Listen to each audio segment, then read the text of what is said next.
Dear students, today we are going to do a poem from class 12 English textbook Flamingo. The name of the poem is A Roadside Stand, written by Robert Frost. Now let us see what is the theme of the poem. The theme of the poem is the reality of class difference between the city rich and the rural poor. That is, class difference between the rich people of the city and poor people of the village. Now let us first understand what a roadside stand is. A roadside stand is a stall or a shed put up by a poor villager at the edge of a highway or at the edge of a main road away from the city, where the traffic goes on high speed. Rich people go in their cars from one place to the other. So the poor villager puts up his roadside stall, roadside stand there with the hope that these rich people of the city who are passing by from this side, they will buy something from their stall, some goods from their stall. What are the goods for sale on the stall? For example, wild berries or some kind of a squash, something like that. Now the village people, these poor villagers are already earning their bread in the village. They are earning their bread and butter, but now they want to have some extra comforts. They want to give some extra comforts to their families. So for that purpose, they put up a roadside stand on the edge of a highway, thinking that this extra income would help them to give some extra comforts to the family. So, here he says, in this village, the business is not good, it is not so profitable. That is why they come and put up their stalls on the roadside stand. Now the first paragraph talks about little old house.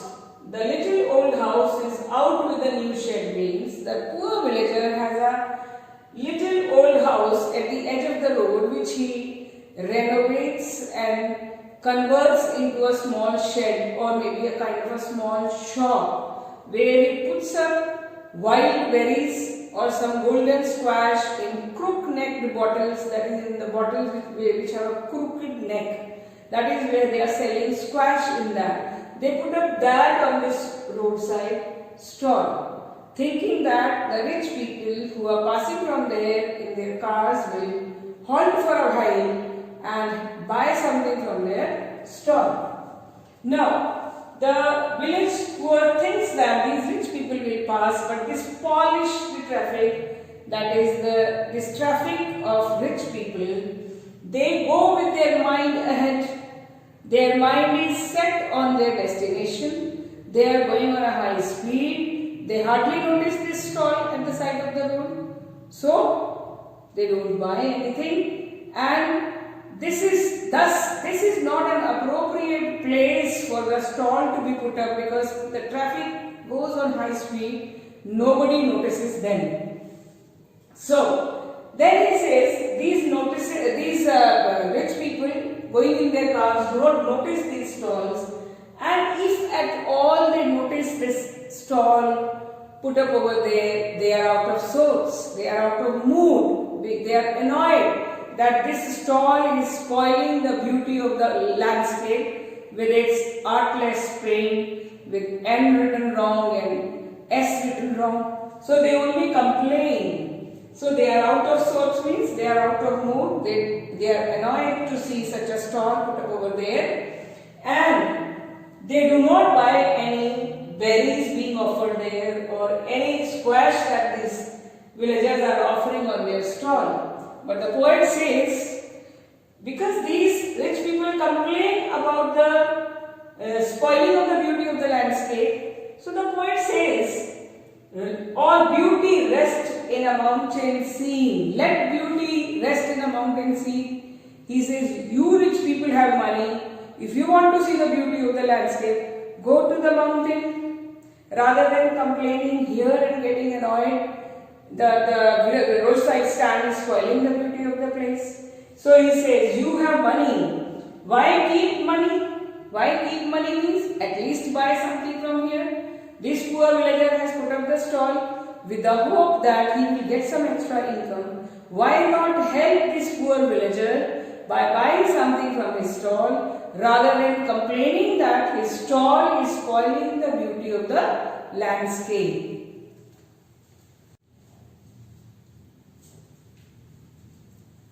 In the second stanza, the poet says, "The hurt to the scenery is not my complaint." That the roadside stand of the poor villager is spoiling the scenery of the landscape, hurting the scenery of the landscape is not my complaint. My complaint is, this is not my complaint so much as the trusting sorrow. My complaint is to you people, to you rich people who have broken the trust of this villager who came here and put up his stall that the rich people would buy something from him. You have given him sorrow. So he says, my complaint is not the hurt to the scenery, but my complaint is to you rich people who have given him sorrow and broken his trust, and you are not buying anything from his stall. So he says, these villagers have come for city money. They have put up the stall here to get some extra money, that is to get some city money, trying to expand. They are trying to see if they can also expand, they can also develop, they can also progress.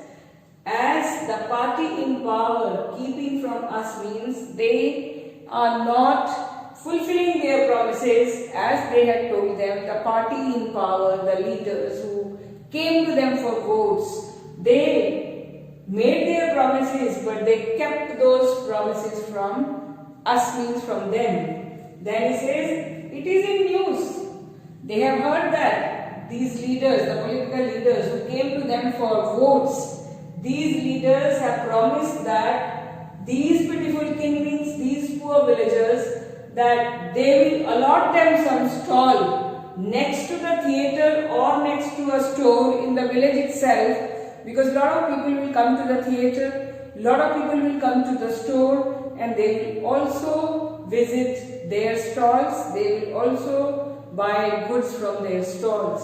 So they have heard this in news. Then he says, these greedy good doers.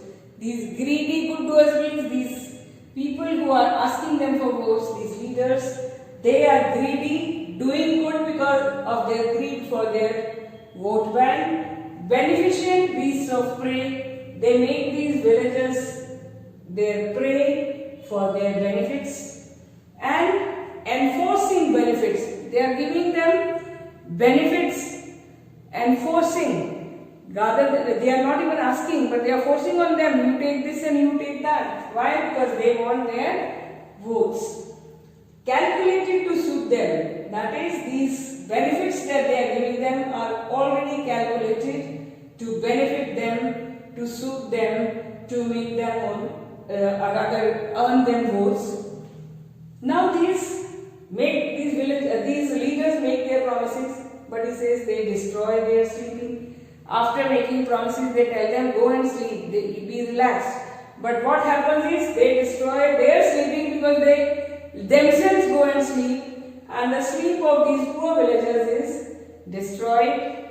They destroy their sleeping the ancient way. Like every time later on, they forget their promises. So, now in the third stanza, the poet says, sometimes I feel childish longing, sadness at window. He says, sometimes I feel that this desire of mine that these rich people should buy something from these villagers, I feel as if it is a childish longing which will never be fulfilled. And I always see sadness at the window of the shed, at the window of the roadside stand. Nobody is buying anything, and the owner of the roadside stand is sad. He is waiting for a squeal of brakes, means this poor villager at the roadside stand is waiting that some car would stop. Squeal of brakes, he wants to hear the sound of the brakes being applied by a car owner. That is, he is waiting a car to stop to buy something from him. But what happens is a car does stop near him, but the owner of the car only inquires the farmer's price. That is, what are the prices of the crops? He only asks that and he moves ahead. Then there is another car owner who stops. One did stop, asked the way. He only asked him, which way does this road lead to? He is asking the way. Then another car stops because that car's fuel has exhausted. He wants a gallon of gas. So he is asking the village, this stand or roadside stand owner, if he could give him a gallon of gas. Or they only ask the way, and he says, but nobody stops to buy anything from the roadside stand. So the roadside stand owner is looking sad. Sadness lurks at the window. Sadness is hanging at the window of the roadside stand. So now the poet says, in country money, scale of gain. Now in country money, that is in country, the scale of profit is low, scale of gain is low, business is not so profitable, and moreover there is no competition, lack of spirit of competition is there, and so these villagers are not able to earn some extra income. Now he says, owning relief. Now he says, I cannot stop myself from owning the relief. That is, I will feel very relieved the day I come to know that the rich people of the cities, going in their cars on the highway, stop for a while and buy something from the roadside stand.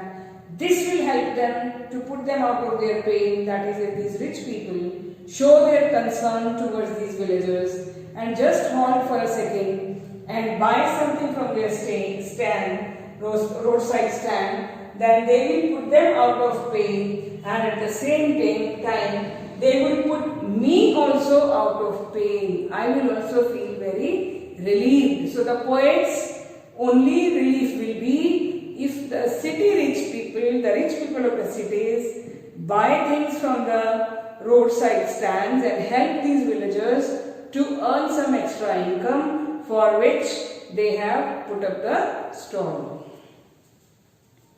Now let us do the question from the poem. First question is, what is the theme of the poem? The theme of the poem is the class difference between the city rich and the village poor. The poem highlights the difference, wide gap between the rich people of the cities and poor people of the villages, and he urges the rich people of cities to show sympathy towards the poor villagers and buy goods from their stalls so that they can earn some extra income. Second question is, why has the poor villager put up the roadside stand? He has put up the roadside stand in order to earn some extra money, earn some extra income, to give some comforts to his family. He also wants to try to live the lifestyle of the movies. He also wants that his family should have some extra comforts. Third is, why is the roadside stand not noticed by the city rich? Because the roadside stand is put up on the edge of the highway.